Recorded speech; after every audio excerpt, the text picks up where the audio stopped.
And we're back. We're back, bumblebees. I am Plain Canvas Chris, and this is Black Peaches. Yes. The African version. No I feel accent. like I'm so much cooler African. I mean, we have similar septums. We you know what do. I'm saying? I'm just saying. It's funny. We have perforations on our face. I was about to go, I'm a Kenyan. This is Scott. You should. Just throw it like, wait, what? So we're going to do a little role reversal. We're going to ask you guys the questions. Yeah. All right. So I think I want to start this as how it has been for you guys being more famous now, growing, and if you notice any differences when you're out in public. So, man. You want to start with This is a you thing because Why is this a people me thing? melt down when they meet you, and they make it a point to rarely ever even speak to me. I'm guessing the first thing they think is, holy shit, she's tall. That is, Yeah. that is the general consensus, Yeah. definitely. Hear it constantly. Being in the public eye is a lot. There is a stress that comes with it. There is a weight that comes with it because there's so many eyes, and I know that some of them are young and impressionable. For us, it's been an obstacle to come over because things from our past get brought up. Or we say something and then someone goes, oh my God, I can't believe you said that. Really? Yeah, and it causes ripples. There's just random obstacles that just come with being in the public eye. Like do they say, I can't believe you brought that up because it hurt their feelings, or just because you brought it up and they would find it to be insensitive if they were in Both. your shoes? Both. Okay. Definitely. Wow. Do you guys get a lot of negativity, or is it mostly positive? I think that our negativity rate's up there with your guys's. Really? Yeah, we've had death threats and shit. So Like online presence? Well, like, what about when people meet you in person? When people meet us in person, it's always a little mini freak out. We walked into a motorcycle shop and the dude had a total breakdown. yeah, Like, yeah, he did not shouting. play it cool at all. Really? Yeah, he Yeah. fangirled hard. That's He did. awesome. And he was like, and it's my birthday. No way. Yeah, Yeah, that's got to make you feel good, though. it does. Yeah. Yeah, so I don't think that we're famous, right? I understand that, like, my idea of fame is like, Beyonce. yeah, Brad Pitt. Those are famous people. It doesn't matter where they go. If you see Keanu Reeves, you know that's Keanu Reeves, right? Like, and everybody knows those faces. I don't feel like we're there. And I don't think about our fame or the podcast when we're out in public. Like, I'm just living my life. It's just normal day-to-day shit until somebody starts crying. Yeah. Or, like, or starts doing this. Is this real life? Because that happens. Yeah. And it's always because of her. I think I've been stopped maybe 4 times. She gets it every time she goes out in public. And I don't know if it's because she looks more approachable than me. I come off kind of brash on the podcast sometimes. I don't know. But we also have people in our real life that do watch the content who say that her shit shows up and mine doesn't. So, like, even though the TikTok following for To Be Better is what I host, is a Right. bigger account, her Peaches account shows up more than mine. That is because I'm a woman. Yeah, I think so too.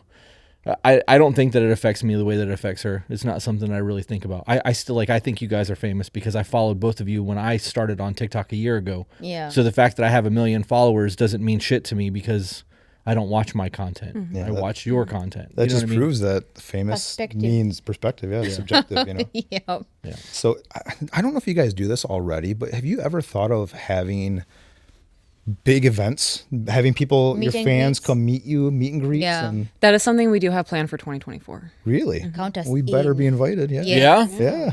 Hey. I'll make sure I fly out here for that. Well, Word. what about to, like, Tennessee? Would you guys go to Tennessee? I would. How far is it from me? How far is Tennessee? Tennessee, about 9-hour drive. Yeah, it's not that far.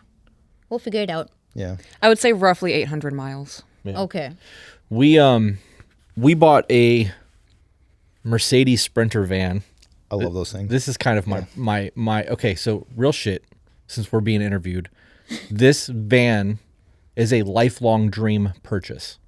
So, like, I got my first Mercedes car when we had 100,000 subscribers on YouTube. That was like my victory moment for the podcast.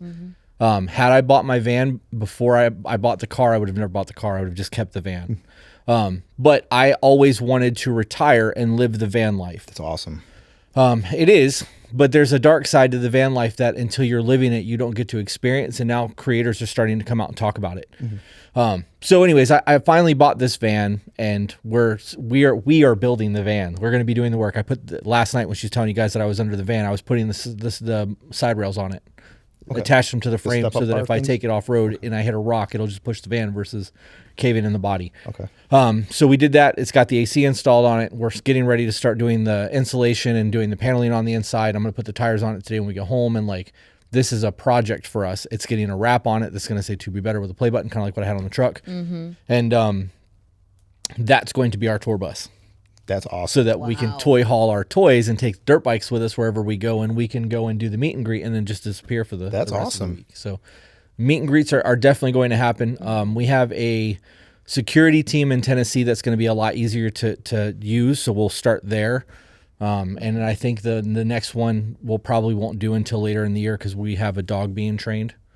So because there are states that you can't conceal carry. Yep. And Florida permit does go a lot of places, but it doesn't go to all places. So in the event that we go anywhere where we can't take Steve and we can't take a pew pew, we can take the dog because it's being attack trained, so that she's got protection with her everywhere where she goes. Yep. I would like to do meet and greets. I think it would be cool to actually meet people. That's my skin. Real shit. I thought that was a metal shaving. Just me. Yep. It's weird. You got that black I'm privilege. pale. I wouldn't even notice if you were just like, oh, and Let me see. Can y'all see that? Like right there, that little prick. That's my skin. I can see why he was trying to scratch it. Yeah. Yeah. She spent over an hour Pale. last night picking metal shavings out of my skin. So I don't know why I thought that's what that sounds was. painful. have you met a lot of people in person that know you guys? I feel like it would really make you feel like what you're doing is much more impactful. Because you get the real life reaction from these people, like, man, you saved this for me. You don't realize how much you guys have really done for me in my relationship or my self-worth. Yeah, I mean, that does happen in person. A lot of the time, the other night when I went out to dinner with Lauren, there was a waiter who was like, hey, just let your husband know I like your guys' podcast. And he went right back to work. Okay. And then there's moments where like I was waiting for a doctor's appointment and I filled out my paperwork and there was one other woman sitting in the lobby. And I went to go sit down and I checked my phone for something and I looked up at her and she's just staring at me sobbing. Oh, wow. And I looked at her and she was like, you guys have changed my life. Like you saved my marriage and like all these kinds of things. And I started crying. Aw. And it definitely is like a moment of, I'm not just talking shit with my husband. Right. That It goes there- beyond Yep. Yeah. podcast. Yeah. Yep. Like there's people out there who are really sitting with what we are saying and it's changing their perspective on life. You guys have changed a lot I've of seen the perspective for comment me as section well. is crazy. Like, know? we saved my marriage. I'm working on my relationship. And it's coming from women because I know pride goes both ways, but I know women, sometimes we struggle with criticisms. Can you pull that a little bit closer to you? Oh, so You can I know. pull it. Okay. Women struggle with criticism, and a lot of guys are like, "Oh, this is why I never tell her. She never says she's wrong. I'm always wrong. Why am I always wrong?" And women are saying, "Oh, I have a lot of thinking to do," and that's a lot. So you're obviously making a huge impact. We've had some people, like there's been people who have stopped us walking and be like, hey, I like your podcast, but if my wife doesn't get to see you, she's gonna lose her shit. I'm never gonna hear the end of it. And they've made it a point to like hold us up until their wife came out, which I personally, and I know that she feels the same way, but I think on different levels, I thoroughly enjoy meeting people that listen to the podcast, but it's not from a pride thing. It's just from the fact that somebody's recognizing what we're doing. Exactly. And I guess it does relate to pride because it makes me feel good. Because even if they were like, I hate you, I'd be like, cool, thanks for supporting the podcast. Like, I don't know how I would take that, but like it is just a recognition because we put a lot of content. Yeah. And every episode that we do is about 15 hours worth of work by the time it's all said and done. And we're dropping 3 episodes a week and 2 live streams. Like, and I have a team now, so the workload has decreased, but we didn't have that up until recently. So it is a lot. And in those moments, you realize like, oh shit, like these people know us, you know, because when you're in a liquor store looking for a bottle and somebody runs up to you and they're like, oh my God, I love your podcast. Yeah. That's not what you're thinking about. You're like, you know, how much is this? Is this a rare bottle? Like, Yeah. and for me, that's when it happens the most because that's really the only time I'm in public interacting with people or at a car dealership. Ironically enough, every time I go to the Mercedes dealership, I get recognized. See, nobody knows who I am. They all know who she is. I was just donating plasma the other day, and I actually didn't tell you about this. I was talking to somebody that they were asking me what I had going on over the holidays or whatever, and I said, oh, I don't have. I'm going to be going to Florida, and they're like, oh man, like, are you going to like the big cities or anything? I was like, no, not really, smaller. And she's like, oh, I love big cities. I'd love to go to big cities. And I was like, my wife loves New York. I highly recommend New York. She's like, oh, I know. I watch her on TikTok. I'm like, oh, okay. So she knew who you were. Yeah. So she, they know who she is. Usually, there was a big get together. I don't know if you talked about this on your podcast with Peaches, but when we first started dating and we just announced that we're actually dating, I was invited to a meetup in Texas with a bunch of other TikTokers. And I showed up and they're introducing me as African Hippie's boyfriend. Wow. Nobody knew who I was, but they all knew I was her boyfriend. I was like, I'm fine with that. That's awesome, but it was funny. I was fangirling for you. Which surprised me. It's like, oh my God, hypocrites. Yeah, no. Yeah. Yeah. I view myself kind of like you. I'm just a small nobody, She's the big somebody and That's crazy because I feel the other way around. Like, because seriously, like you're very brash, but you're also very intellectual, and people really hang on to the shit that you're saying. When you post a clip on the podcast account and I'm looking through the comments, all of it, he's nailing it. Like his perspective's amazing. Like That's not what I see when I look at the comments. of course it's not. It's all negative nonsense. But I actually view myself as her sidekick. that's how I am. Oh, I am her sidekick. Let's be real. Yeah. I'm a biggest fan. But I do view it that way. I know that I do a lot behind the scenes in terms of tech. I do the editing, or I did do the editing, and like I handle all of this shit. But like, I think that the podcast wouldn't be the podcast if it wasn't for her. I just don't think that it would be successful, and it's because of people like they vibe with her, and I think that there's a balance there because she's so peppy, and I'm not. I think it's a woman thing too. I think a lot of women would prefer to listen to a woman giving them advice than a man. Maybe I'm wrong on that, but I think you kind of value the emotional stance of it, where a lot of men don't give the emotional stance of it, and it's more relatable. So you're relaying your message as a couple in a totally different way than Chris will. Yeah. And I think that's appreciated by women who take onto that, the emotional aspect of it. I agree with that. And then you can translate it into a way where they can understand it better. Yeah. It's a good dynamic duo. Yeah, I I agree love with that. You said that we changed your perspective on things. You can't Many times. give me an example. There was one I was just watching the other day, and I'm trying to think of what it was. But you were talking about how when people are having arguments, they're focusing on their hurt. Right. And what they need to do is they need to focus on the problem at hand and how to become a team to fix that problem instead of their hurt. And a lot of relationships struggle with that because you're so self-focused that you'll never fix the problem, because in order to fix the problem, you have to not worry about your hurt. I know we kind of brought that up in our last one, but the way that you worded it was perfectly. Yeah, people forget that when you marry somebody, you're supposed to become one flesh.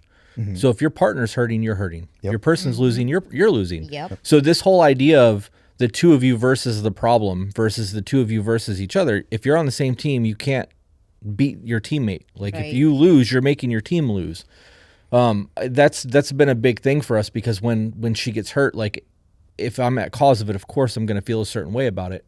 And sometimes that can make me have a trauma response. It can make me feel defensive, or whatever decision I make, or whatever story I tell myself in the moment is going to dictate the way I react until I'm able to reel myself in and respond to the situation. But I don't want her to feel like I did something wrong, but I also don't want to defend my actions because, well, you did this. Mm-hmm. That's not going to make me not do what I did to hurt her or to make her feel a certain way. So there's an understanding there that if she's coming to me about a problem, it's not because she wants me to feel bad. It's because she wants to correct what the problem is. Yeah. And I think that I also want to know, like, if I did an action that caused you to react that way, I need to know that. Well, that's where your self-reflection shit comes in that we talked about on the other episode.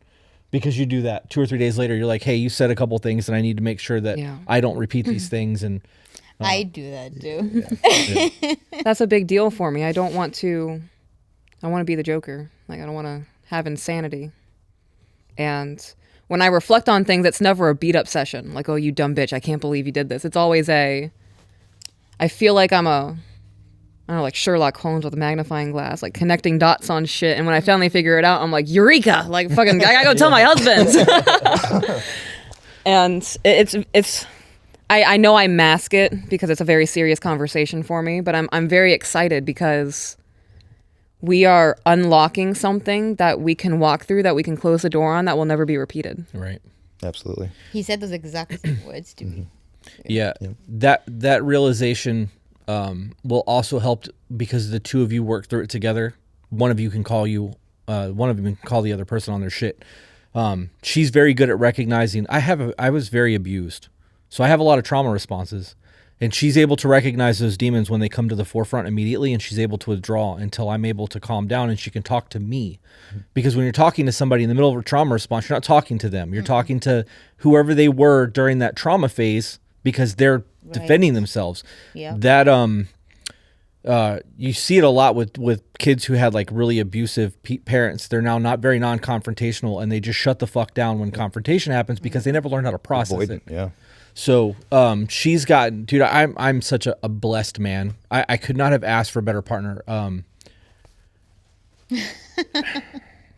I don't have to worry about that. Like, I don't have to have my guard up. And like, I have gotten it. This has happened so much now with the conversations after the fact and the trust in my wife that I don't, as soon as it happens and I notice that it's happening, I can pull that back immediately. And I don't feel shame in doing it. I don't feel like I'm submitting. I don't feel like that I'm being a simp. Like, there's a lot of self-internalization that like she's not there to do these things to me because she's never put me in a position where I felt like she was doing those things. You know, and when you're able to draw that back in and realize these situations, it changes. The conversations are a lot easier, if that makes sense. Yeah, you're complimenting her by being able to go to it as well, because if you have a problem with somebody and you're afraid to go to them, you're telling them that you don't trust that they can handle it. Yeah. You know? Yeah, you're not emotionally safe. Mm-hmm. So it says a lot about you to be able to do that. Do you guys find that when you have I forgot what you call them, your not mishaps? Disruptions. When you have your disruptions, even when they get severe, do you think that you prefer to be within proximity of each other for that comfort? Or do you prefer to be far away? I have to separate myself. You do? So before I continue on to that, I want to add on to the point that you were making, that in those moments where you slip back and then that demon comes forward and it's your trauma response, if I reacted in a manner of, why the fuck are you talking to me like that? I didn't do this to you. I'm not that person. Everything would fall apart. Yeah. Because it solidifies that trauma response because I'm now feeling the trauma, right? And you are getting aggressive, and it's just solidifying that. That's how you train your partner to react to situations every single time. Yep. Yeah. It's now to the point where if there's a trauma response from you, I don't take it personally at all. I don't know. I like Tinkerbell. I'll just float away for a minute. I'll go over here and I'll do my little pixie thing, and then when we're ready, we'll rejoin and have the conversation if there needs to be one. And yeah, that's an introspective thing too, though, because I realize sometimes you say shit and you're like, I probably shouldn't have said that. For me, that happens most out of trauma and anger. And I've gotten very good about thinking before I speak in most situations. I read somewhere that the first thing that you want to say is usually really stupid. So you should never say your first thought. A little tickle in my throat. Yeah, so, me too. So when it comes to things like that, I make it a point to sit in silence for a second and try to really navigate instead of just reacting to the situation. What were you going to say about the leaving the situation? so in leaving the situation, if it has not happened in a very long time, when we were first navigating our trauma responses with one another and how to communicate, and me getting my crying under control, growing up, I never had a conversational outlet. So it was always internalized, and it would always come down to fuck. So much for having that crying under control. I'm not sobbing, and I'm still able to talk. Yeah, so that's a big deal. But I was always the child and grown up into the adult who I would just cry and scream, and I would seclude myself so no one else would have to see that. So when we first got together, that would be how I handled things. So I would go to my car and I would sit in my car and I would scream and I would cry and I would throw things around and just raw emotion outlet. And so, yes, there were points where I would separate myself. Now, there's really not any It's like, okay, you're mad at me right now. I love you. Let's go cuddle. Yeah. And you can process. Yep. And we're going to finish watching the show that we're watching. Yeah. When she started understanding BPD splitting and abandonment, the conversations and the way the disruptions transpired changed. I learned how to handle myself. Yeah. There is, for people who have borderline, a silent treatment can be world ending. Yep. Can you explain what that is? Borderline personality disorder is, I mean, I guess it's a lot more defined now. It stems from extreme trauma. And it in the 80s and 90s when they were first learning it, it was a blanket thing. They just, anybody that they couldn't fix with drugs or psychotherapy, they would just label as borderline. But borderline personality is, we have splitting, which is we can go from loving you to hating you and back to loving you. And it can be like that. And it can be over anything, the most minute thing. But it has to be a trigger. I mean, technically, yes, it is a trigger, but it's not it's not a trigger in the way that people would normally mean it. It could be. He could look at me a certain way. Yeah. And I perceive it a certain way. And then all of a sudden, why you hate me? Okay, well, we're fucking gonna go at it now. Yeah. Okay. Yeah. There's a lot. Borderline personality is a lot. And it is a blanket term, but there's a whole lot of things that come along with it. Splitting is probably the hardest of all of them because you can't control that. The abandonment aspect, you can logic brain think your way out of that situation, but it is a very emotional thing. It does come from trauma, and it's, they say that it's something that you can get over in time as long as your trauma is not triggered repeatedly. Okay. So the longer you go without an episode, the less likely you are to have one. But my big thing has always been abandonment, and I've always been that person. Like, I don't need nobody. I've been on my own my entire life, and I know that people are going to betray me. They're going to do me dirty, and it was very victim mentality. I think, which is why I hate the victim mentality so much. But like, You're also very villainizing to people. I was. But so for me, in the beginning, when she would do that shit and she would go out to her car, my logic brain knew that she was going to process instead of fighting with me. She was going to let her emotions out to come talk to me. But internally, I was being abandoned because we're having an argument and she just fucking left. So we don't do that. We don't leave. We don't separate. Okay. And that's, we can sit in silence and not talk to each other and be mad as fuck for hours if that's really what we got to do, but you're not leaving if you leave. Like, but And we're still having conversations. We're not going to sit here and ignore each other. Right. We're going to avoid that one topic, but we're still going to. Right. Interact. Because it lets your person know that they're still a person. Like, they still matter, that you don't hate them, that you still love them. But there's also something to be said about in the extreme arguments where you are that angry and you're starting to want to yell or cuss at your person. I'm really starting to lose my temper. I need 15 minutes. I'm going to go for a walk around the block and then come back and have that conversation. It's very different than just, I can't do this, and then walking out the door, because that will trigger an abandonment that's not going to go away for a while. So there's the short answer of that is we don't do that anymore. Yeah, we find that when we have arguments, unless they're really bad and one person needs to leave, we like to be within proximity just for it's like you want comfort from the other person, but at the same time you want to comfort them. Right. You really want to solve the issue. You just don't know how. So you the best thing you can do is be within the comfort of that person's aura, I guess, because it comforts you and it makes, you love that person. There's a stability in it. Yes, absolutely. Yeah, that's something that I had to learn. Same. I'm one of those people that once I get frustrated, like I'm not a very physical person anyways. Like in a relationship I am.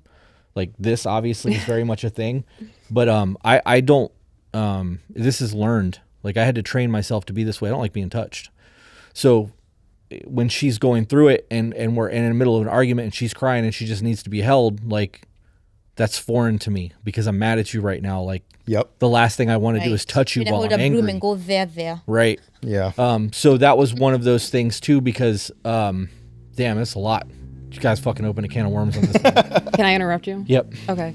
So that's something that I could never understand. Like, not being able to give love even when you're mad or frustrated. There's times where I want to punt kick a child. Like, I am so over you right now and your attitude, and I don't know where you got it from. Damn. Of course, Right. You've never actually done right. it. Right. But there is that thought of just, I wonder how far. Lord, give me the strength right now. And even when I am ferociously mad at a child, I will still comfort and hold that child, because no matter how mad at you I am in this moment, Right. I love you. That's the difference between our parenting, or my parenting, I guess. I don't want to speak on your family, but on Yeah. my parenting and yours, because I didn't that's not something I had ever experienced until I seen it you do it with your kids. Right. I mean, it's something I never experienced either. That was a need that I recognized in myself. And I was like, well, if I feel this way, logically other human beings have to feel this way, even if, like, when I've done something wrong, even when I've done something wrong and I know that logically anybody's reaction would be anger.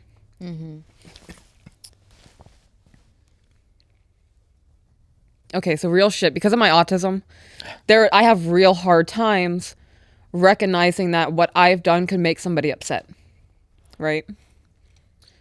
So when I do something with pure heart, good intentions, and it's still received negatively, I feel like an absolute piece of trash human being. So when I do something that upsets my husband and there's a communication and I understand you're mad at me, like, I still need that comfort of you're not going to leave me because of this, especially because my intentions were pure behind it. And I know that's not how the whole world works, and that there are bad people out there who are bad just because they get a kick off of hurting human beings. Yeah. I don't want to treat everybody like that, though. You know? Sorry, I'm crying. You Is know, it a podcast until Peaches cries? Yeah. Right. you know, it's almost like a football coach the only people that he yells at are the people he really cares about because he sees better in them. Right. You know, and they're the ones that are thinking to themselves, why is he always picking on me? Why is he always yelling at me? He never yells at that guy. That's because he Right. doesn't have faith in that guy. He sees more potential in Yes, the one absolutely. he's You know. picking on. Good. I know you wanted to continue on to what you were saying, but otherwise you brought up childhood, and I do want to bring up your childhoods and how it's reflected into your parenting. Oh, man. Do you want to finish the point you were making? I honestly, you started talking about the whole childhood thing, and my brain just completely left my Shut thoughts. So off. it's gone. So I don't have that. I don't even remember. sorry. I don't even remember what we were talking about when we were talking about it. So. Giving comfort and anger, and how that was never a thing until you saw me. So that was. Oh, okay. I remember. Thank you for that. Call me Clippy. I don't do well when women cry. Okay. It doesn't matter if I know them or not. If I see a woman crying, it makes me internally fall the fuck apart. I grew up watching my mom get beat on, and like sometimes she was the aggressor, and like when you're a kid, you don't understand that. Right. You know what I mean? There was a whole lot of abuse and things like that from my mom and to my mom and to the other women in my life, and so I don't do well when women start crying. It makes me feel like a helpless child. So when she would start crying when we were arguing, like it would make me recess even further because I don't know what to do. I can't, like, You feel helpless. Yeah. right. And so I think that there are a lot of people out there who feel that way, and like there's a part of me that believes women like to weaponize that shit. So when we first started dating and like we would have disruptions and she would just cry because she cries, I felt like she was trying to manipulate me in the moment. And like we had to learn how to navigate that. And one of the biggest things was her telling me that when I'm going through that, I need compression. I just want to be held. I need to know that you still love me and that you're not going to leave because we're having a disruption. And in my brain, that's never been a thing because I'm the one who deals with abandonment. Right. My borderline makes me feel like if I say something wrong, you're going to leave me and that's the end of it. And that I'm not good enough and that you're never going to come back and you hate me. And like, those are very real fears to me. Logically, I know that that's not what's going on. We could be having a discussion about a car and she could get upset, and that's the way that I feel. That, and I don't like the term that's my truth, but that's what I believe in the moment. And I have to pull myself out of emotional brain thinking into logic brain thinking to be like, hey dude, we're arguing about a car right now. Like, stop. But Chill. so for her to be like, I just need you to hold me, it took time for her to be like, For me to feel comfortable coming to him. and saying it. Yeah. And then once she started saying it, it kind of trained me in the moment to recognize like this is a genuine, it's not me. Right. She's going through it and I just need to hold her and compress her. And I feel like I've gotten a lot better about it. I think that on the borderline personality thing, part of the splitting and the abandonment thing is when people aren't normal towards you and somebody's off even a little bit, you take it very personal. I did this. This is my problem. They don't love me anymore. So that's been a thing where if she's having a bad day, I used to just disappear. Like I would fade into my work or, go do something that didn't involve her so that she could just get over her shit and I didn't have to deal with it. Right. Because deep down I felt like it was a me problem. And now that's not the case. Now when I know she's having a bad day, I make it a point to go and touch her or talk to her or, just kiss her forehead just to let her know, like, hey, I still love you and I can tell you're having a bad day. I'm here if you need me. But we can't jump on the roller coaster with each other because she also has borderline. So if I start mirroring that, it's going to be like a week-long process, whereas I can just go over, kiss her on the forehead and be like, I can tell you're going through some shit. If you want to talk about it, I'm here. Otherwise, I'm going to go in there. Because in that moment, I've given her, I validated that she's going through something, so she knows that I'm aware that she's going through it. I did not match her energy. I gave her love and affection to let her know that I'm here if she's needed. He's stable too. But I'm also letting you know that I'm not jumping on the roller coaster with you, so I'm going to go do this, and I'll be there when you need me. And that eliminates all of the borderline things that could trigger me. And me. And it works for her as well. And that's a lucky thing because borderline's not the same across people. But that's been a really good map on how we deal with our bad days. And with both of us having borderline, me crying, you thinking that it's a manipulation tactic, and receding further in you, it was validation to me that I didn't matter and you didn't care. And I was leaving. Yes. Yeah. So it was a lot. That was our longest fight. It was 8 hours. It started at like noon, 11 o'clock. Yeah. And it went until like 8 o'clock at night. Dinner. Finally, I was like, are we going to fucking do this all? And I was so mad. He was. And she's like, do what? And I was like, you've been giving me the silent treatment all fucking day and I've been giving it back and I don't want to live like this. And I was like, what the fuck are you talking about? She said, I've been processing. Yeah. And I was like, wait a minute. So this isn't the silent treatment? And she's like, no. And I was like, well, then I'm sorry. Sorry, I've been a dick. I don't. Because that's not how I didn't even perceive know the you were being a situation. dick. I thought you were just going through your own shit. I was matching your energy. I thought. The freeze. Oh, We just had this conversation today about matching energy. I told him. So I fell in love with this guy because of his being an asshole, essentially. Smart asshole. Same. But I told him, if you bring that into the relationship, Yeah.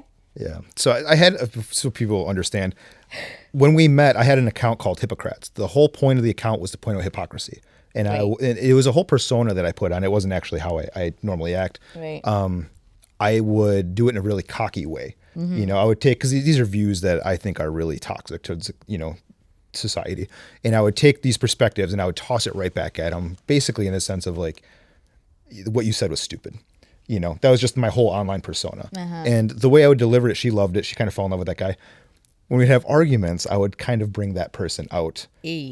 Was not healthy. Yeah. She'd be like, do not Hippocrates me. Right now. You're right. I shouldn't be doing this. Like, I want Scott here, not Hippocrates. Yeah.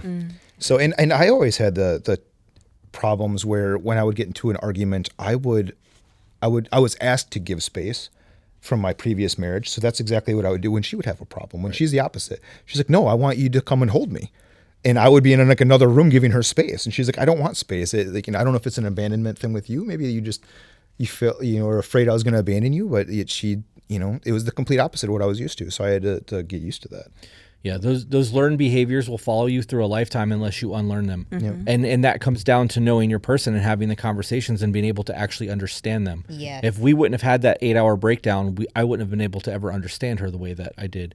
And had she reacted to me calling her on her bullshit, because that's what I was doing in the moment, which wasn't her bullshit. Had she reacted in a way where my fuck you was a fuck you back, we would have never had that conversation. But her being like, well, that's not what I'm doing. I'm processing everything that would happen because we don't want to relive this. Right. It immediately disarmed me. And it made me... You didn't know what to do with yourself. I didn't. And I really didn't, because I was expecting, I waited until I was fed up.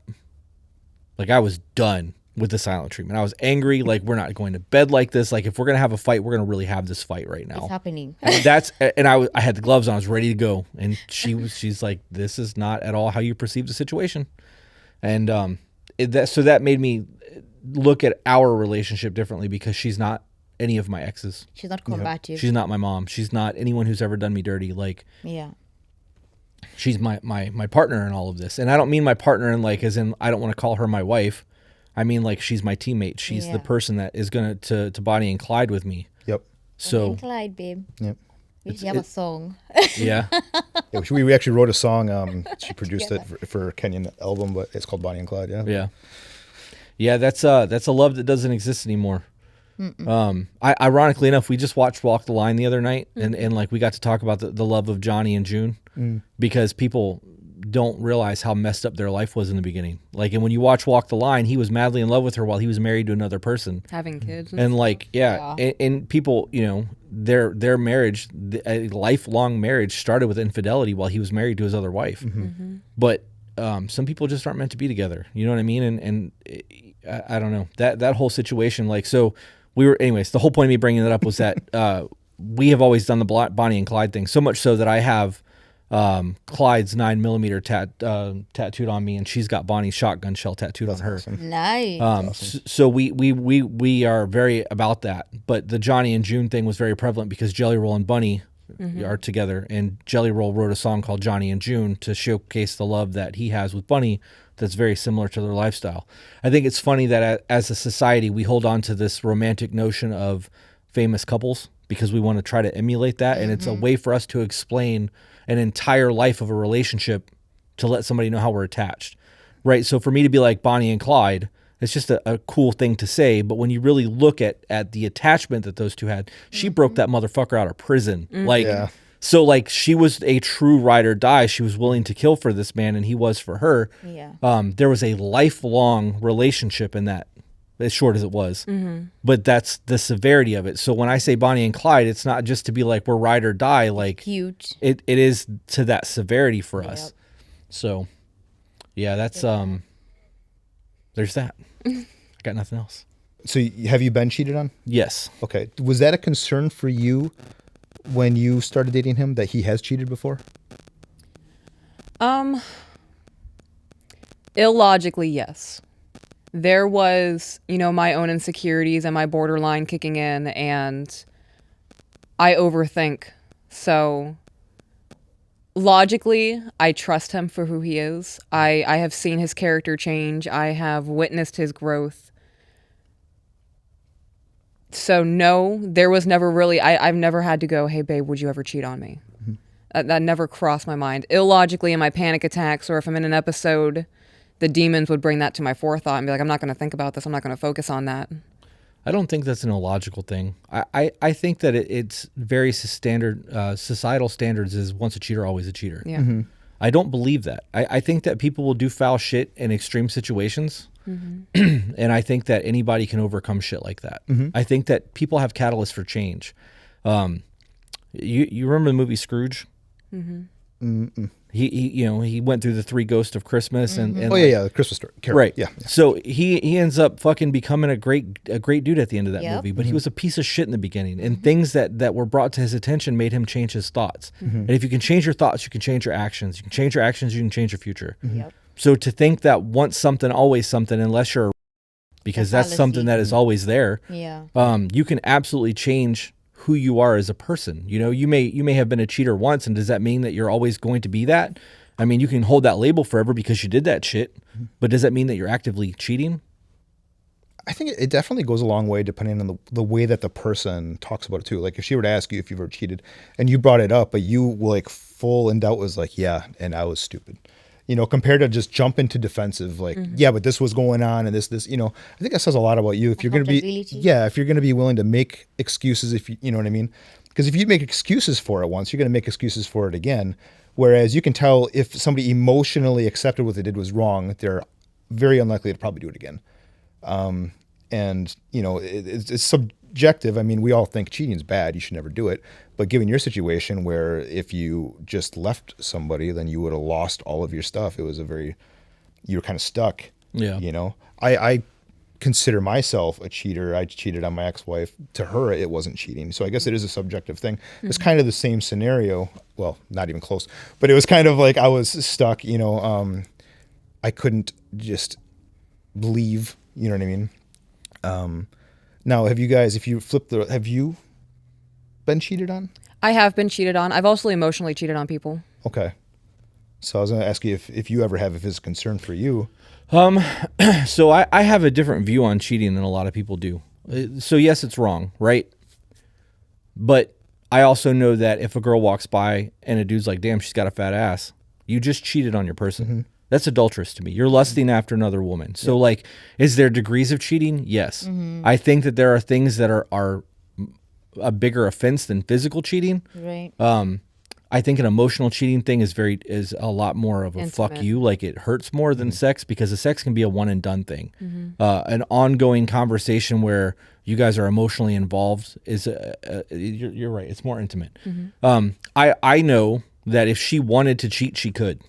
And there's absolutely nothing that I could do about it. I could try to be super controlling. I could be on her phone constantly. Who you talking to on the internet? Like, and I could be the most crazy controlling person in the world. And if she wanted to cheat, she still could. And there's nothing that I can do about it. And I've accepted that.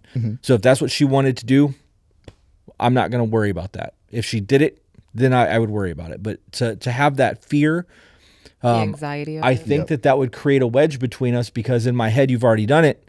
And in your head, you're going to be like, well, if I'm being accused of it, I might as well I do may this as shit. well. Right. Yep. Absolutely. So I don't have that fear. I also think that it's important to remember that for those of you who have listened to this long term, she was like a therapist for me during a very hard time in my life. So like I trusted her with my emotional insecurities, and she never betrayed that.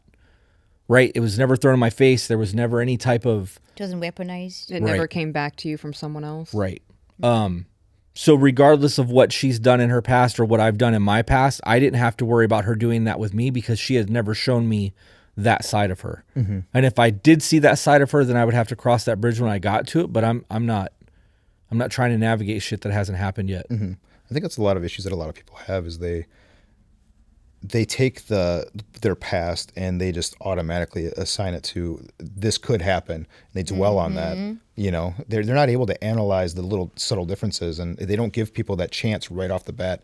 You know, like I was saying before, a lot of people don't trust people. You have to earn their trust, and some people just trust you right off the bat. And I think for the people that don't, that you have to earn their trust, their walls are up instantly. And when it comes to a subject like that they were probably hurt so dramatically, that wall is going to be a lot harder to get over. Yeah. So Anytime cheating ever gets brought up, I always say that if you got cheated on, you had an accountability in that. There's something that you could have done that would have given you a different outcome. And everyone always goes, you're never to blame.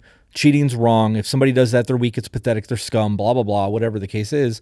But like you just said, and like what we were just talking about, if I believed that she was doing that shit and I was constantly fucking aggressive towards her over all of that, and then she did it, if she had no intention of doing that, and that was my You putting the energy out right, there, manifesting it. right, then eventually that happened, that my aggression towards that whole situation could have pushed that scenario to happen.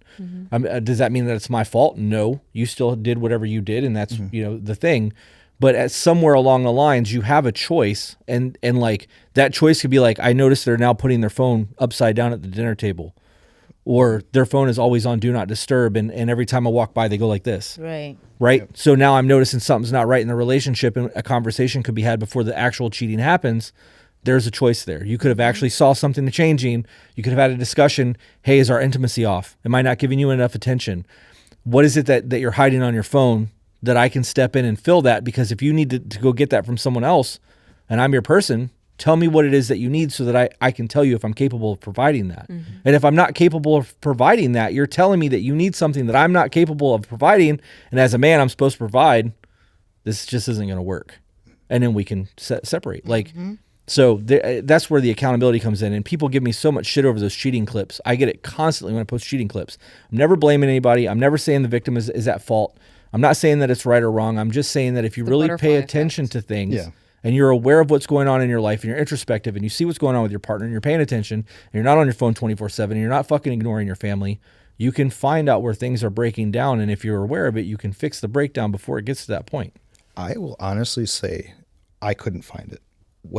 So my relationship actually, because there was a lot of things in the beginning of my relationship, red flags that I should have just pulled the plug and I didn't. And then we had kids together. Well, you just did it. You just did it. What? You just found it. There was a bunch of red flags in the beginning and I should have pulled the plug and I didn't. No, absolutely. No, but I'm saying towards the end of the relationship, it was probably the most I trusted her. It's like we were together for like 13 years. And the last 2 years of our relationship was probably the most secure I've ever been in our relationship. I felt like we've overcome everything. And that's when it happened. Or at least that's when I caught her. I don't know if it happened between there. Right. But I think that's probably more realistic. Yeah. When you caught her. But as far as the signs go, it would have been probably the least likely of our situation or of our relationship where we would have caught it because of the contrast compared to the beginning of our relationship where it would have been more noticeable. I was an idiot for staying for as long as I did, but trying to make it work given the fact we had a family and everything, you know, which isn't the best reason, but towards the end, it was the least likely of red flags that I would have caught her. I mean, In your perspective. in my perspective, She just perfected how to hide it. Yep. yeah, she did start to develop a video game addiction, and she was online all the time. And I noticed she was flirting with guys on there and stuff. And I brought that to her, and I was like, "Hey, I noticed this. I don't really like that." And her response was, "They're guys online. I'm never going to meet them, you know. And I'm sorry, I didn't realize I was doing it." But she would continue to do it. She cheated on me with a guy she met on Xbox playing Halo online, or not Halo, Gears of War online. He drove from like Tennessee or something like that, and they stayed in a hotel, and she told me she was working. Damn. So drive-by pussy like that, huh? yeah, twice. I caught him on the second time. But I had no clue because emotionally I felt more secure than I ever have. And I was, and another thing too is I guess it was a part of me because I wasn't as close with my kids as I thought. And my ex-wife kind of introduced me to TikTok at that time. And I was like, what is this childish, stupid app? Like, I don't want to be a part of this. But then my kids started saying, can we make videos together? And I'd start to make videos with my kids. And we actually blew up. When TikTok first came over from Musical.ly, we had like over 300,000 followers. And they were way small compared to what they are now. And my kids were getting recognized at school, and everybody loved them. And so we would make videos every day to get home from school. And it was the first time where I actually spent really good quality time with my kids. We would come up with skits together. We had a lot of fun. And so I was actually happy. I felt like I was actually happy in my relationship for once. I was bonding with my kids, but my relationship with my ex-wife distanced itself because she was playing video games every night now, you know. I could have recognized that. I knew she was unhappy because she was playing video games all the time, but her remedy was me to play more with her, and that would have taken up time from my kids. And I told her I'm finally bonding with them, and I should have been doing this from the start, you know. So I guess I was just really blinded and ignorant by it, but you know, your analogy or your reasoning kind of comes to the analogy of when a woman wears something and she, you know, somebody her, it's like, well, you were wearing that. It was like, well, it's not your fault that you got, but you heightened the risk by wearing certain things that were more revealing. It's kind of what I thought of when you said that, you know, it's you can't actually blame them for it, but risk was heightened by certain actions. Right. It's risk assessment. Yeah. But so everything that you just laid out, you did find the things that you could have changed in that you verbalized it to us. Yeah. Well, after the fact, Right. after I've come to the conclusion. Right. I was So- terrible at thinking about this crap in the beginning. And it wasn't until her where I actually started analyzing myself, situation around me and stuff. So I was just very ignorant and young and stupid. Right. You know? But like I said, it's always there. You just have to work your way back to see what it is. And I to be fair, like I don't victim blame. I do believe that if you're walking home in the middle of the night and somebody robs you at gunpoint, you shouldn't have been out in the middle of the night if you didn't have a gun on you. Right? And if you have a gun and somebody still robs you and you don't know how to use your gun, that's your fault. Like, you shouldn't have been out there.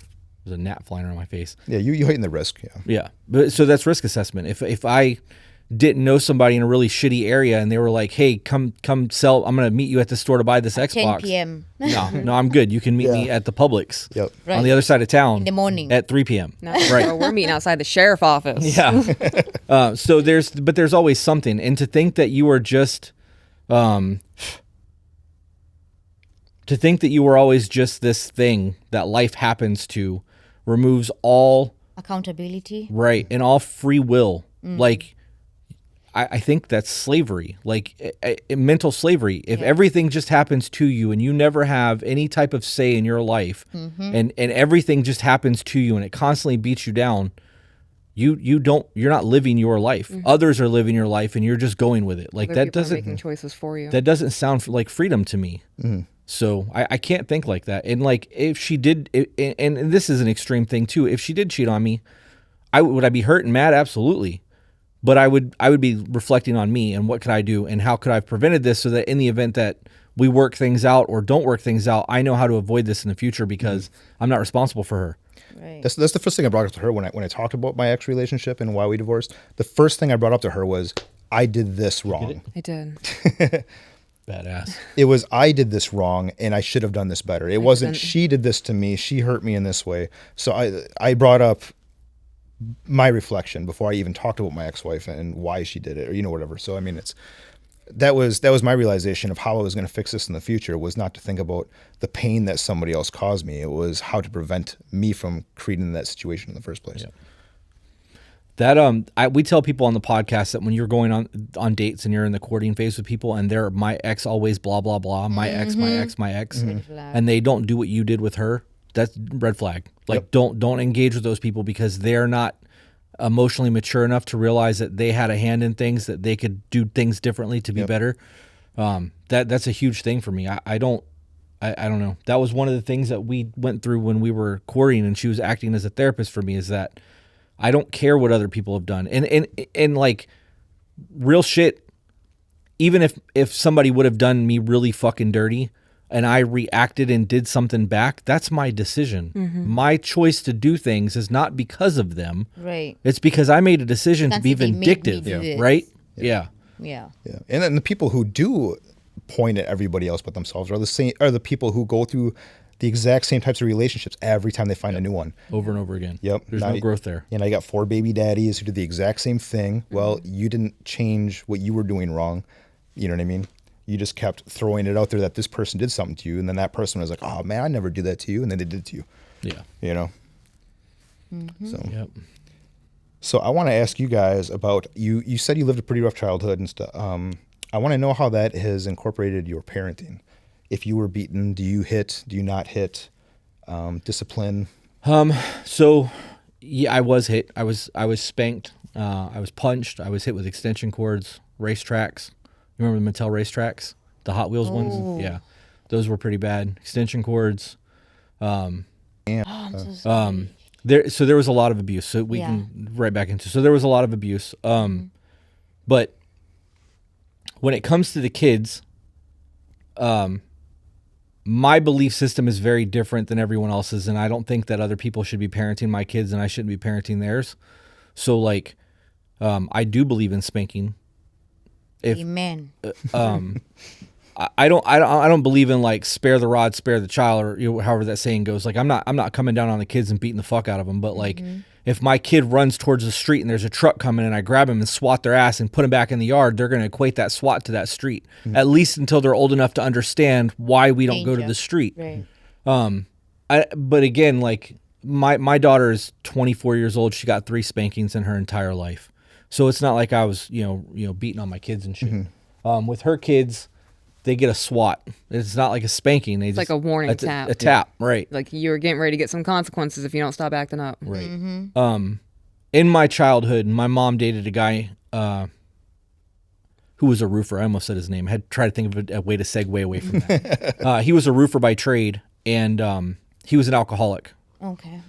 And he was one of the few emotionally mature men I had ever met. And when I say that, I don't mean like, dude was a crier. Like anytime he got upset at my mom, he would cry, but he never put his hands on her ever. And like, I'd watch my mom get her ass beat my entire life by every man she'd ever dated. Yeah. So to see a guy actually cry instead of punching holes in the wall or smacking my mom around, like he's crying, talking about how much I love you and I don't want to hurt you. Like there was a very different thing there. And when I started getting in trouble at school or I would get into fights, he would pull me aside and we would have a conversation about why I was doing what I was doing. Whereas I'm used to being screamed at and punished for what happened and not getting to the root of it. Nobody cares about my side. They don't care what I'm doing. I'm wrong for doing whatever it was because somebody said I was wrong. So having that person in my life for that short amount of time changed the way that I wanted to parent. So I wanted to talk to my kids and I wanted to have their back, and not to the point where like I'm going to war with the world because the school called and said that my kid did something and my kid said, well, I did something else. Well, the kid's right. Teachers are wrong. Like I still want to have conversations, but I still want to know that like I can have a talk with the kids. So with, I call her kids my redemption kids because I'm getting a second opportunity to parent in a more financially stable, more mature, more emotionally mature, and more patient man than I was when I was because I had a teen birth. So when it comes to her kids, there are things that I still struggle with. Like, I don't do well with like the the incessant crying. Little man is a crier. He's 5 years old and will cry about everything. And like, he got a wound and didn't want to look at it and cried because he didn't want to look at it, like that kind of shit. And that's very difficult for me, but that's more of a lived experience because I had it so rough. Like it's a scratch. Like that was normal for us. Boys get Right. scars. Like, Yeah. but I can't relate to him on that aspect. So like that is something I struggle with. But otherwise, we're very good about talking. The kids are very, very, very good about talking about things. And even if they don't have a way to explain it, they can give us facial expressions or like, so I know they're angry, you know? And we're trying to teach them emotional conversation so they can say what they're feeling, when they're feeling it, so that they're not lashing out. We call it being emotionally smart. Yeah. That's good. Peach- That's emotional IQ right there. Yeah. Peaches, you were a feminist at one point, am I right? Yeah, I was. Did you ever have a gentle parenting perspective? You mean like a parent being gentle to me? No, like Oh. did you ever have the perspective of like you can't touch your kids, you can't hurt them, Right. you have to emotional regulation Validate every emotion. No. Cuddle. No. I think that's like a really I think it's damaging in my opinion. The modern feminism's pushing that very gentle parenting where you just cannot spank. Everything has to be about Everything is get to their level. talk to them so they can Beg understand them. emotions. I think you can do Entertainment, both. please. Yeah, You it is. know. It's a mix of both. It's a when and where. It starts with that I can see you're becoming frustrated and we're going to have a conversation about this. And if you want to continue throwing your fit, then we're going to go from having conversations to me being a parent to you until you're able to reel yourself back in. And then we can have the conversations about what's going on. Amen. I think the problem with the gentle parenting and all of the talking and aspects of things, when children are not able to articulate themselves or they don't understand the words you're using, they don't get it anyways. Yep. Right. How many times have you asked your 2, 3, and 4-year-old what was the best part of your day? I don't know. They don't retain that shit. Like, Right. you know, I ask my kids every day when they come from school, what'd you learn today? My letters, what letters? They give me the ABCs. I'm like, you already know those. What did you learn today? I don't know. Alpacas. Okay, cool. There was something. Like, let's talk about that. What about alpacas? You know? Yeah. Yep. But so it's one of those things that until they're able to actually understand the conversation that's being had, you have to find different ways to discipline. I'm for standing in the corner, timeouts. I won't punish from an authoritative point where I'm standing over them because I don't want them to get used to being talked down to. Yeah. So more so with her our son than with our daughter because our daughter's Xena warrior princess. That's a whole different discussion. I pray for her husband already. Yeah, he's gonna need it. He's gonna need a whole life of that shit. Yep. But with our son, because he struggles emotionally, I make it a point to put him on the counter so that him and I are looking eye to On the eye. same level, yeah. I don't want him to feel like he's less than a man because I'm talking down to him. And I definitely don't want him to be afraid to look me in the eye. And he does have a hard time with eye contact. I don't want to talk down to him because I don't want him to feel like I'm berating him or belittling him. And I don't want him to get used to other men talking down to him. Because when he grows up, I want him to look people in the eye and not allow somebody to talk down to him. When you get used to that as a child and everyone's always doing that to you, She messes up. you look at the ground when you walk into a room. You don't make eye contact with people. You're very sheepish, and then you become non-confrontational. Yep. And I don't want him to be confrontational. I want him to stand his fucking ground and demand that respect in the room. And I think that's something that kids learn very early on. And if they don't have that, they're not going to get it when they get older. So, Yeah, and kids are so different. I mean, you have to discipline them all differently anyways. I feel like a lot of parents have the issue of spank first, ask questions later. You know, that's just like their default. Like, you're making noise, I don't like it, bam. You Yeah. know, And it's lack of Spank should be the regulation on last their resort. part. Exactly, and that's exactly it. It should be the last resort. And I have kids that I haven't spanked, and I have kids that I have. I mean, I have kids that are very, very sensitive, and they cry, and you know, I will hug them and talk to them about it and everything, and I'll tell them, but they barely ever make mistakes. They barely ever do anything wrong for me to discipline them, you know. And I have kids that are just very Hardcore. hard-headed, and you know, words don't do enough for you to make your point. You know what I mean? And you give them so many chances before it's like it's gonna sting now, you know.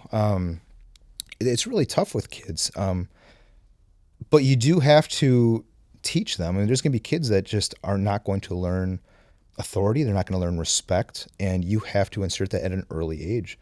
You know, I think that it's important to remember that pain and embarrassment are the two best teachers. You burn yourself on the stove, you're not touching the stove again. Nope. And if you do something really embarrassing, like if you are trying a new trick on your skateboard in front of a girl and you eat shit, you're not going to do that in front of a girl again. You're going to practice that shit by yourself because you don't want to feel that embarrassment again. So in those two things, I think that kids respond to that immediate like shock of things.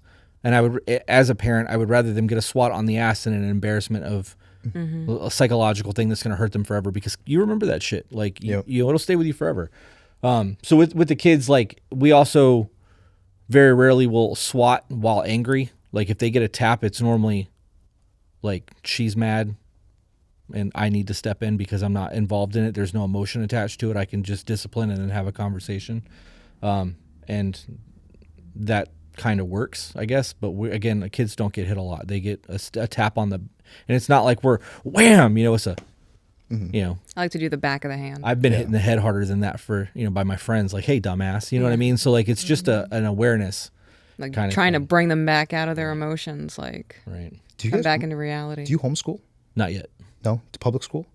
Any fears on public schools? Oh yeah. A ton of them. Yeah. Yeah. My 9-year-old, she was 9 years old. Now she's 11. Came home with a lesbian pride flag, and told me she's now a lesbian. And I was like, "What is a lesbian, honey?" She's like, "I don't know, but she's a lesbian now." I'm a lesbian too. Yeah.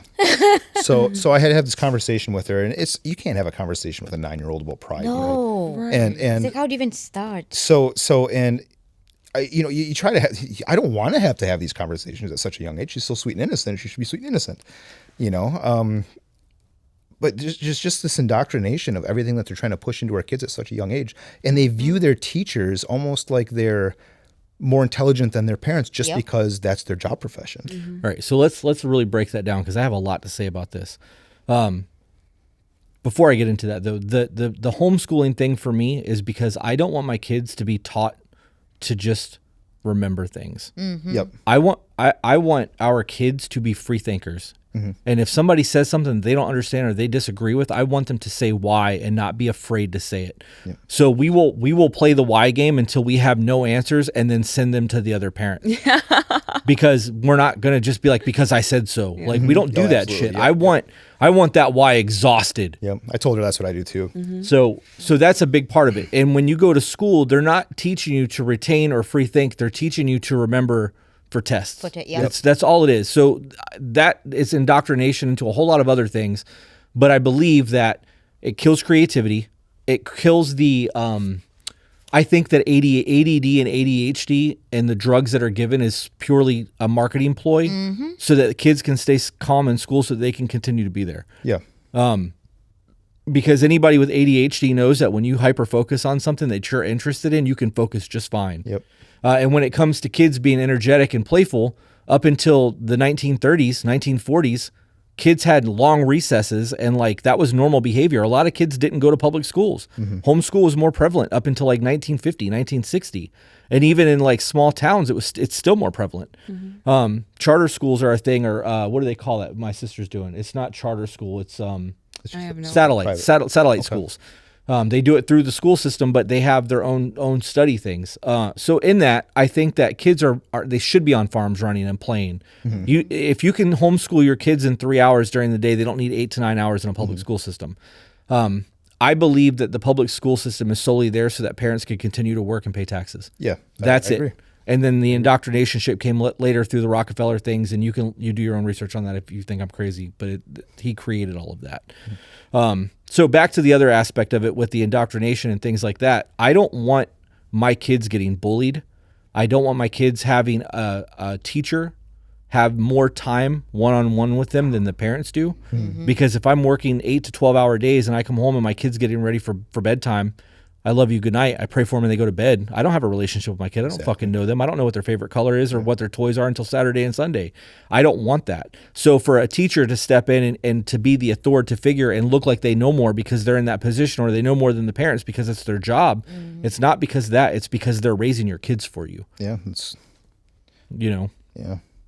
If you work a 50-hour work week, your coworkers see you more than your partner does, right? Yep. So when your kids are working 40 hours or going to school 40 hours a week and you're working 40 to 50 hours a week, you don't have time to develop a bond. You're a part-time parent. You're a part-time, you're there, but you're not present. Like and even then you're only there before bed or bedtime or discipline time. I don't want that. Do you think there's some positives out of bullying? Absolutely. Yeah. Yep. I believe that there is a natural hierarchy amongst men that happens when roughhousing and shit talking happens because not everyone can be a leader, right? Because if everyone was a leader and there was all generals and no soldiers, nobody's going to war. Just sit around and talk shit all day. Nothing's going to ever get accomplished.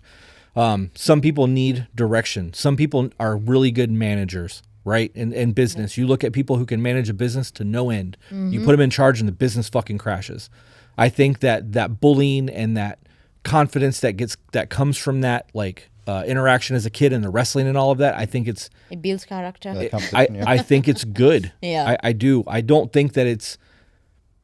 I think that there's a limit to that, though. Like, you know, if it's outside of a friend circle and there's an 8th grader picking on a 6th grader, that's a different scenario than you talking shit with your friends. So, like, kids bully each other. And they roast each other all the time. Constantly, Yep. Yeah. especially young men. You get 4 10-year-olds in a room together, and somebody's wrestling, and a whole lot of things are getting broken and shit talked, and somebody's going to do something really stupid, and then they're all going to do something really stupid. But if you put a 16-year-old in there, and that 16-year-old is abusing those 10-year-olds, it's a different conversation.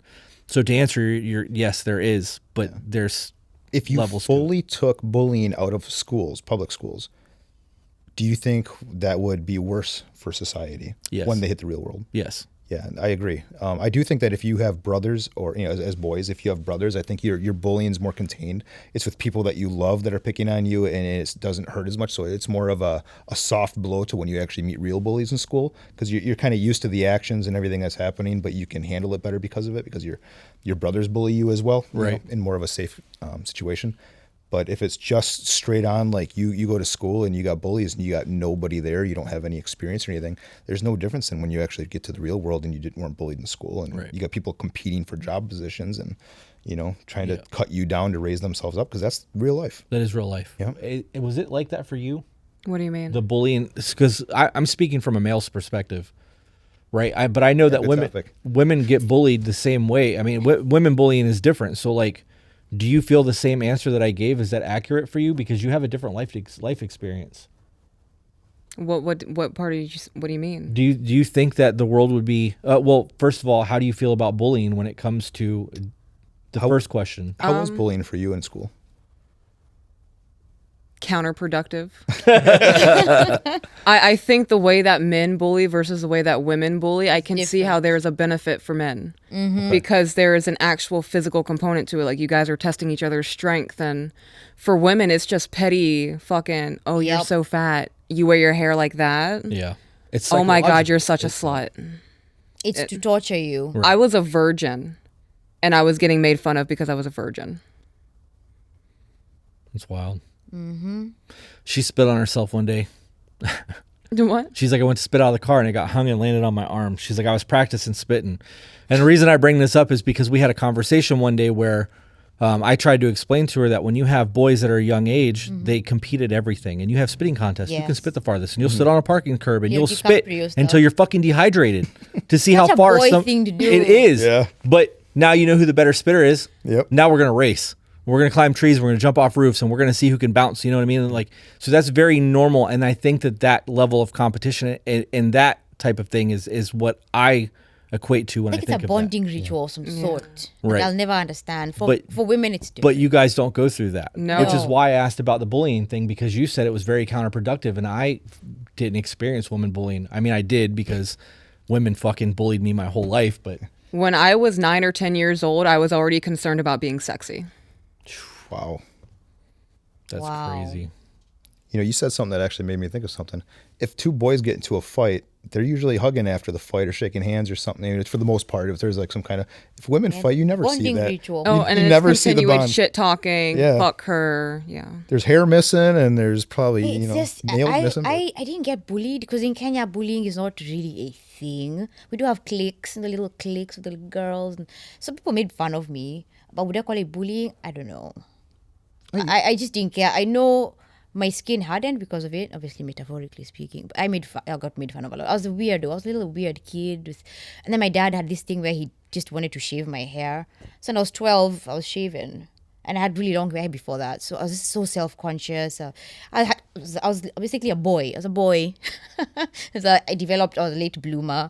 I just hated everything. But then I was like, okay, since I'm the weirdo, I'm just going to Be the weirdo. I'm gonna be the weirdo. So I started wearing my watch on my foot, on my ankle, and doing my thing and exploring art and crafts and music, and people just knew me for that. And of course, my name is so unique. Even in Kenya, I was the only Wakenya. So I just embraced. I was like, hey, I'm gonna be the Wakenya the weirdo. And I feel like even in the workplace, if you work with a lot of men and women, the women always kind of have like like a territorialism with each other, where the men have like no problems. They have a rapport. Yeah, you know what I mean. I don't. Have you ever been in that situation? Oh man, tattoo industry is a very different world, bro. Is it? Yeah. So the ego kills talent thing comes because of the rock star mentality, and everybody in the tattoo industry thinks that they're the best shit Yeah, they ever. shiznit. And it's not the case. Like you're congratulations, bro. You're an adult. Like you get to draw on people with a crayon for the rest of your life. That's the equivalent of being a tattoo artist to me. Somebody being a tattoo artist, it's a cool job. Like you don't get to create art for a living. You're creating what other people want you to create. Graphic designers do that. Like it. You're just doing it on human canvas. Right. So there's a stigma to that because it's hard to get into that industry, which makes it cool. But the men in the tattoo industry have become very feminine. They're not masculine at all. And what you said earlier about men getting into fistfights and hugging and shaking hands after, I experienced that a lot when I was younger. We'd beat the fuck out of each other and then we would drink afterwards, or we would, there's a hierarchy in that. I don't think that men do that anymore because the likelihood of a one-on-one fight is very slim. Yeah. And Plus assault charges. Yep. Right. And the other one was that people are cop collars now. People can't just handle their bullshit and get over it. Like I miss the old days. Yeah. I really, not because I advocate for violence, but just why sometimes I'm like, maybe we should just go back to Kenya. Cause Texas has we're mutual in Kenya combat. right now. Yeah. Yep.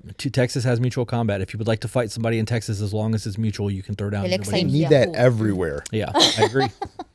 I agree. Peaches, do you kind of view yourself as? Have you heard of a trad wife? Yeah, Peaches. Are you a trad wife? I love that term, by the way. Yeah. I hate so trad tattooing, traditional tattooing, trad tatter, all of that shit. I can't stand it. No. But it's so much easier to hashtag trad wife than traditional wife or traditional values because it's less characters. So I love it. So yes, I've heard of that. And you asking me, am I a trad wife? I would define my values and what I am as a traditional wife. Yeah. Yeah. I think that we play to our strengths, and I bring it in the house, and she brings it to the table. Damn, do I bring it to the table? Yes, you do. And he doesn't have to add salt or pepper to his food. No. She told me that if she filled those containers, and she's like, just so you know, I filled them, but if I ever catch you using them, I'm gonna be so fucking upset. No, I brought them out to the garage, and I was like, just so you know, they're filled. And if I ever catch you using them on my food, I'm throwing them They're going away. to catch Yeah. Yeah. You can use it on your microwavable dinners or whatever leftovers you're reheating from Chili's. So I have a little theory that I think modern feminism has kind of ruined the wife in a sense. I would say that's a fact. Okay, I didn't even get to what I was going to say. So I feel like traditional women back in the day, I would say for men, you probably agree with me that a lot of men like to just avoid going through pain, so they can suspend it to get through a situation, but they can never bring up those emotions and go through them. They're afraid to. They can, what do they call Suppress. it? They can suppress, but they can't repress. Okay. And I feel like a stronger man is somebody who can do that on a situation where they need to put everything aside to handle the situation, but then they also have to still go through the pain of what they just experienced to experience those, to become stronger, being able to handle feelings. them. A real leader doesn't just keep suppressing everything. He has to eventually repress, so that way he can be stronger in his emotions and make better decisions, be able to handle the hard decisions. Whereas a lot of men are very weak when it comes to their emotions because they never experience them. They never go through them. They avoid them at all costs. And a lot of those go to dealing with things that They suppress and repress, but not address. Yes. Put that on a shirt, bit. Whereas women, I think they're a lot stronger in that emotional sense, where they actually go through emotions all the time. And traditional wives, they had to deal with the emotions that they were going through. They had to worry about the emotions of their husband, the emotions of their kids. To deal with emotions is not easy. That's why men have such a hard time doing it, because it hurts. And for the fact that the traditional wife could deal with more than one person's emotions at once and all that empathy. It's a lot. And I feel like modern feminism is taking that away from women, and they're saying you just worry about yourself. Oh, it's become very much selfish and Yes. self-centered. And now they can barely handle their own emotions, yet alone their man's. They expect or their everybody else kids. to handle them. So it's weakening women in the suit where they're the strongest Whether emotionally. exactly the irony, huh? Yeah. I would Killing the say there's a empathy. massive de-evolution happening right now, just across the board.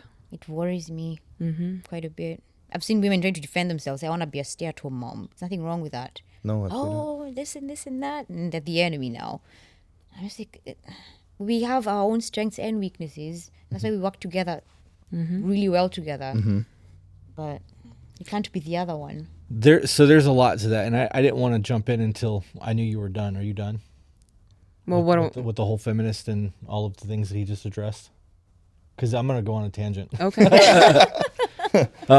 The first aspect of that is that because testosterone and estrogen are two very different hormones, men don't have to deal with emotion shit like that the way that women do. When they start going through puberty and having to deal with high estrogen levels, they have to work on their emotions. So they're forced biologically to have to deal with that shit, where we don't experience that unless we have high estrogen as a teenager. And on top of all of that, we're told to put dirt on it, suck it up. Yep. Be a man. Be a man. Yep. Yeah. So now that that's prefaced and we understand that that's why these things are the way they are, when you look at what the traditional wives had to go through in terms of the 50s and 60s, that was the end of the war era, right? You have men who came back from war and did horrible things and did not talk to anyone other than their other war buddies. And at that point, you're sharing horror stories and you're reliving moments, but nobody's giving you the tools to You're work sharing through trauma. those. Right. Yep. So you can talk about those things when you're having nightmares and you're reliving your childhood abuse or whatever it is, and you're giving that. But when somebody can psychologically break down what's going on and explain to you the steps that you need to overcome that, identifying your emotion and being emotional is different than working through your problems.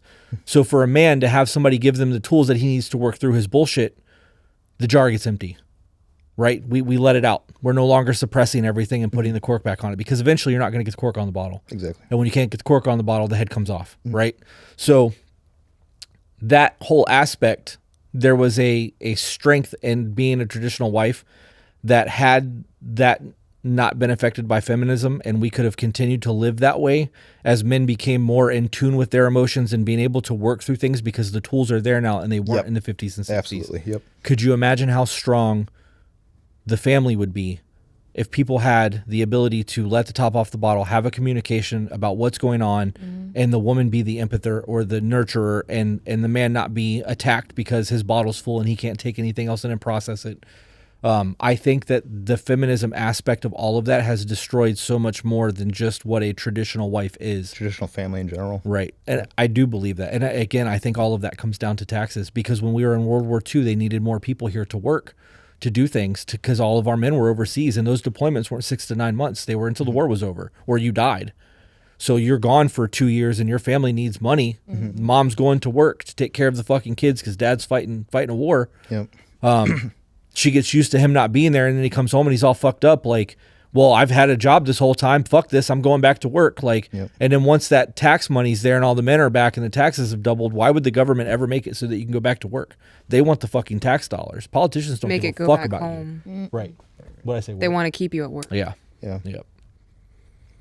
Yeah, no, let's bring that back. Let's bring men staying with the family, learning how to emotionally regulate and strengthen themselves, while the women can be traditional and strong in the sense that they're meant to be. Yeah. You know. I agree with women being able to do the things that they want to do. What I don't like is the forcing of get your own bread, do this, do that. How dare can't you be a trust traditional men. wife? Right. Men are evil. We don't need men, blah blah blah blah blah. You know the highest That's a bunch of crap. divorce rate amongst all married people is with lesbian couples. Really? Yeah, did you? I heard did not that. know I that. thought it's so funny. Yeah, but Some men are the men are not problem. the problem. You know the domestic violence charges amongst lesbians are higher than all other groups. Oh, Did you know that the lowest is gay men? Really? that doesn't surprise me. Actually, that actually makes sense. It does. Having seen the way things are. It's just, but the point of that is not to be like women are the problem, men are the problem, but like, Biologically, we're different. right, we are fucking Yeah, different. absolutely. Yep. But like, I love this woman with my entire being, and the last thing that I would ever want to do is put my hands on her in a violent manner, because I know that if I hit her, I'd crush her face. Like, I know what I'm Same. capable of. Why would I? She's so much smaller than I am. Why would I want to do that to her? And like, so the idea of domestic violence is not something that I would ever want to do, because in the moment of anger, knowing that I have to live with that for the rest of my life, knowing that I did that to her, that's a fucking problem for me. Yep. But for women who are capable of throwing hands, if that's what they want to do, and the damage really isn't that bad because neither one of them have any real muscle, fuck it. Like, Let's go. in my head, I think I know that that's probably not real or not logical, but that's the way that my brain went when I read that the domestic violence is highest with lesbians. It just Yeah. blows my mind. But you also talk about being emotional and being able to control your emotions and process things. A lot of women can't process That their is emotions. true. That is That very is true. actually shocking very how, true. because having lived with the, being emotional beings, as we like to be called, or we hate to be called, I should say, it gives you the practice to mature in that area. So I have less patience for a woman who can't emotionally regulate than I have for a guy. Because again, for guys, suck it up, you're a dude, you can't cry. You have to unlearn so many things. Right. You had to, babe. A lot of guys do. Women, you've had the chance to sit in it. Learn to be empathetic. You're just learning, refusing to change, I guess, and Yeah, grow. femininity is a beautiful thing, and you keep trying to take that out of the woman. And so is They are masculinity for taking it guys. out of the woman. They're not trying. They are. When they tell a woman that you have to be in your masculine to be a head of a corporation or to run and to play in a man's You world, squash all of your feminine. yeah, you're killing what it means to be a woman. Like, I don't want to. If I wanted to be with a masculine individual, I'd be with a fucking dude. Like, Yep. you know what I mean? Like, if I came home and I was like, man, work was hard, and she's like, suck it up, pussy. I'd be like, Yeah, all right, bro hug. like, thanks, homie. I'm gonna go to the bar now. Like, just fucking crying to a bottle. At least it doesn't talk shit to me. I don't know. God made women to be our helpers. It says it in Genesis. God made Adam and then made Eve to be his helper. And Adam thrived when Eve came along. He gave dominion over the animals, and then he started naming the animals. We talked about this in the episode with Tyler. When Adam really shined was when Eve showed up. Let's completed him. Right. All the areas that his body literally cannot create for him, he now has somebody by his side that fulfills all those. Right. Me and her have we have tattoos that kind of complete a yin yang. That we put our arms together. And Typical. Yeah. You got the black one, she got the white one? I couldn't help myself. It's actually a scorpion with a tailed one around. Gotcha. Okay. Yeah. Where is mine? Right there. That's Yeah. funny. Then I got his Pisces. So and she got my that's Pisces. Virgo. Yeah. Yeah. That's funny. So You should have just been like, yeah, that's it. actually, we talked about it. I was like, that's what we should do. Because white would show better up on her, black would show better on me. Yeah. So yeah. That's funny. My skin looks shitty with white ink. I stopped doing that a long time ago. That's so funny. But yeah, people need to realize that We need each other. we are different, and We it's need for each good other. reason. And it's a beautiful Yeah. difference. Why do I want to be like a dude? Mm-hmm. I can be a tomboy all day. I mean, I think want about to be a boy. as a woman, why are you trying to compete with somebody who is going to be out of your league in the areas that you're trying to compete against him in? And yeah, something you're never You going to know, have. I can run faster. I can jump higher. Congrats of the bottom 3% of men. I saw a statistic that was the average high schooler can run faster than like the world record 100-meter of women in the Yeah. Olympics. Yeah. I was like, there's no fucking way. I looked it up. I ran faster than the number one Olympic holder in the 100-meter dash. I was like, you've got to be kidding me. Yep. Like I didn't believe it. I was in awe. And we're not made the same. Stop trying to be what you're not. Nope. I don't know. I'm hung up on the completion of each other thing and like I'm the going to strength interrupt and you. weaknesses. When you brought up Adam and Eve, and Adam was here first, and he brought in Eve afterwards, that is an acknowledgement that man by himself cannot handle anything on his own. Right. No, that's exactly why God made Eve. Right. And with Eve coming in, there is a strength in that to know that you were brought because you are able to help pick up where man cannot. Right. That's when pride comes in. Men say, oh, I don't need nobody else. I've done shit on my own this whole time. I don't need nobody. And then the women come in and say, well, I can do all of this on my own. There is literally that creation of balance. Right. Yep. The problem is you can do it all on your own. Especially now, life is fucking easy. You're not hunting to survive anymore. You don't have to grow your own food. You ask most people under the age of 20 where our food comes from, and they say the grocery store. They don't understand that milk comes from cows and that it actually has to be a process to get to you, and that you're not actually drinking milk, right? Like All of that. They don't get it. There was actually somebody there was a debate and somebody actually asked a kid, where does your food come from? And they were like, the grocery store. And they're like, no, it comes from farms. And like there was an argument and a debate over where the food came from. These are Yeah, people who are that's going to sad. vote. Yeah. So in that scenario, can you live now in this cushy, easy world on your own? Yeah, but it sucks. I was just going to ask you, actually, that's a deep question. If you could be on your own, why would you choose to be with Peaches? Because my life is better with her in it. Mm-hmm. You can do it on your own, absolutely. But if you can have a better life, why wouldn't you want a better life? That's exactly it too, and that's the issue that I'm seeing is a lot of people are promoting the fact that they're happy alone, and everybody else is saying you would be happier with somebody. Can you answer that question? Why you would be happier with somebody than being on your own? Why it is not better? Because laying down by yourself at night, turning over to emptiness sucks. And what do you typically resort to when you don't have that? Materialism, Oh, alcoholism, drugs, anything to replace it. There's always a substance. fake intimacy. Yep. The enjoyment of having a person. Have you ever like had like a real fuck yeah moment by yourself, where you really like you just nail that shot, or you just accomplished some amazing feat and no one witnessed it, and you get to go home and tell your person about like, hey, I did this thing. Yeah, They're like, neat. yeah. They didn't get to celebrate in your victory. Like that, you did that by yourself. It's alone. It's not the same thing as when you do it and your person is fucking there cheering you on. Everyone wants a fucking cheerleader, right? I cheerlead the shit out of her and she does it to me. It makes me feel good. It makes her feel good. Like we fill each other up. We have higher depression rates than we've ever had in the human existence. And we have more access to everything. Life is easier. It's just simple. Exactly. Did you see the TikTok clip of Jordan Peterson talking about how Dostoevsky said that if we had everything handed to us and we had all of our food given and we had bubbly pools to lay in all day long, that we would still create drama amongst ourselves for excitement? Yeah. Well, did you ever We're hear? doing that now. We are. Did you ever? Did you ever hear about the rat experiment? Yes, I did actually. Yeah. But you can clear that up for those who didn't. Yeah, I don't exactly remember the name of it, but they had what's that? It was supposed to be a utopia where the rats were fed. They were given absolutely everything they could ever want in the perfect rat society, and eventually they went into their own little cliques, their own little groups. They started fighting amongst each other, killing each other, and before you knew it, none of them lived anymore. Yeah, There's they stopped- actually a they lot stopped more to breeding. that. There is. There's yeah. a lot more to that. There was the pretty boys, and then there were the alpha females. So society flipped. And the alpha females started fighting amongst themselves, and the pretty boys were just all about relaxation and grooming themselves. And No longer interested in the women. In the women, And yeah. they stopped breeding and eventually they all died off. That test has been done over and over again since the 40s. Same results. Every single time. And why do you think that happens? because we have nothing else to do. No purpose. Right. Because we don't have, there's no instinctual need to survive when everything is given to you. I feel like purpose is your life. Yeah. You need purpose in order to live. Otherwise, why live?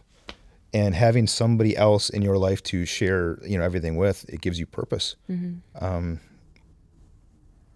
Yeah, we're trying to take away purpose from everything. You don't need to work. Well, now I need to make up things. Now I am no longer a boy. You know what I mean? There's so many things I that was people. misgendered. Yeah, My people days people were need to find something to give them purpose. I need to be an activist. I need to fight for this because it First makes me world feel like I have a problems, purpose. First You world know, problems. exactly. I keep yeah. saying people in Kenya are too busy hustling to make up. The end of the day, to make ends meet. No one's They're gonna trying to sit down survive. and it's misgendered. Yeah, What? yeah. I'm trying to make some money, so I'm gonna push this trolley all over the market so I can have enough to buy some flour to take home to my wife to make us a meal. Yeah, if you have purpose, you don't make shit up. Yeah, you're too comfortable, so you start creating problems. Yep. Well, you look at politics and the things that are going on in the world climate right now. A lot of that comes down to how comfortable we are. And, Oh, and, yeah. And you see all this shit that people are talking about with the Civil War and all the things that are coming or going to happen. As long as we have internet and air conditioning and food in the McDonald's. grocery stores or access to fast food, nobody will ever rise up. Nothing will change. Yep. Exactly. Because even though we have what we have going on in America, There's complacency. it's still better here than most of the places in the world. So as long as the people here have their comforts, they're not going to rise up. There will never be another revolution until it gets bad. I also want to touch on that whole Civil War thing just to make a point to everybody who's like, oh, I'm for that. I want you to really think about what that means because our medical infrastructure would collapse. food infrastructure. Food infrastructure would collapse. There's not enough farms in the United States to feed the people just in Georgia and Florida. That's crazy when you think about it, because most Yeah. of Georgia's not populated, and a lot of Florida down the middle is not. So if you took all the farms in the United States and tried to feed just those two states, there's not enough food. It would be gone. Like we import our food. When you look at the Florida oranges, a lot of Florida oranges come from Thailand. Wow. So like food is not being made here. It might get packaged here and stuck with a U.S. label, but it's not being produced here. And that's basically for almost everything. Right. So once our economy collapses and the medical system collapses and the food system collapses, we'll be very easy to be taken over because our population will Oh, decline yeah. by, will be half or less. Famine. Right. Famine will have killed each other off. There'll be roving gangs. And then another country that still has all their provisions are just going to come in here and take the country. So you guys need to save all that bullshit and you need to do some fucking history lessons. I need to use the restroom. No, you don't. I got a pocket. History's oppressive. So we're off. Remember, you are the author of your own life. So grab a pen. Until next time. That works. See ya. Thanks for having us, guys. They're gonna be